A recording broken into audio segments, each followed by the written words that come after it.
5चे police निरीक्षक श्री सलील भोसले यांना गोपनीय खबर मिळाली होती की एक इसम हा बिहार राज्यामधून ठाणे येथे एक अंमली पदार्थ चरस हा अंमली पदार्थ घेऊन विक्रीसाठी येणार आहे। त्या अनुषंगानं युनिट 5चे PI सलील भोसले यांनी ACP शेखर बागडे यांच्या मार्गदर्शनामध्ये सापळा कारवाई आयोजित केली। त्या सापळा कारवाईमध्ये पोलीस निरीक्षक Nitin Patil, API Sharad Patil, API Pallavi Dhage, API Bhushan Shinde आणि युनिट 5चे अधिकारी आणि अंमलदार यांच्या टीमने सापळा कारवाई केली। त्याच्यामध्ये मोहम्मद आफ्ताब हा इसम याला ताब्यात घेण्यात आलं। त्याच्याकडून 3 किलो 96 ग्रॅम इतका चरस हा अंमली पदार्थ जप्त केला, त्याची अंदाजे किंमत 30 लाख आहे।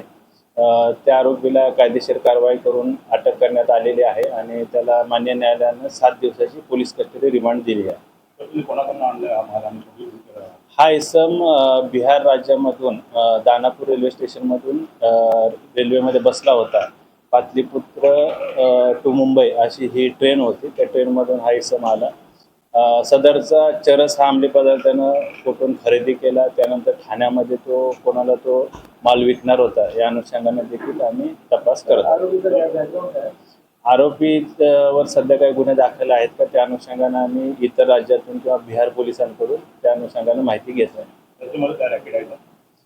यामध्ये रॅकेट असू शकतं। हा जो चरस हा अंमली पदार्थ आहे तो ठाण्यामध्ये तो कोणाकोणाला विकणार होता, त्या अनुषंगाने कोण ड्रग पेडलर आहेत किंवा ड्रगचे जे डिस्ट्रीब्युटर आहेत, वितरण करणारे कोण इसम आहेत, त्यांचा देखील शोध सुरू आहे।